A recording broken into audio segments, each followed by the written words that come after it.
کیا آپ جانتے ہیں کہ قرآن میں پہاڑوں کے بارے میں ایسا بیان موجود ہے جو جدید سائنس سے میل کھاتا ہے؟ ایسا انکشاف جو انسان کو حیران کر دے۔ سوچیں، ایک ایسی کتاب جس کا نزول صدیوں پہلے ہوا اور آج کی سائنس اس کی تصدیق کر رہی ہے۔ تو ویڈیو آخر تک ضرور دیکھیں۔ قرآن میں پہاڑوں کو میخوں سے تشبیہ دی گئی ہے۔ میخ وہ چیز ہوتی ہے جو کسی چیز کو مضبوطی سے جما دے۔ یہ تشبیہ بہت معنی خیز ہے۔ یہ صرف ظاہری شکل نہیں بلکہ اندرونی ساخت کی طرف اشارہ کرتی ہے۔ یہ بیان تقریباً 1500 سال پہلے دیا گیا تھا۔ آج جدید جیولوجی ہمیں بتاتی ہے کہ پہاڑوں کی جڑیں زمین کی اندر گہرائی تک ہوتی ہیں۔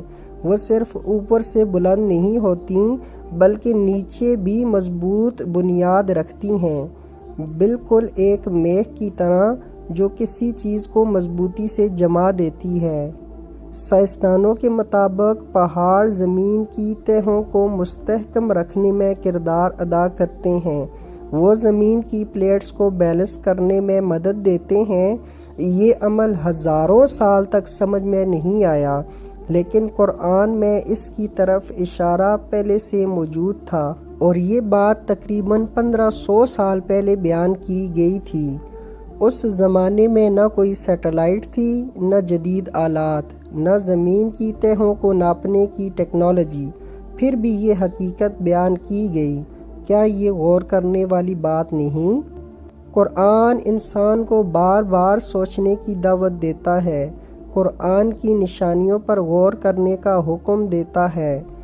پہاڑ، آسمان، زمین، سب میں اللہ کی نشانیاں ہیں۔ یہ دیکھنے والوں کے لیے ہدایت ہیں اور سوچنے والوں کے لیے سبق۔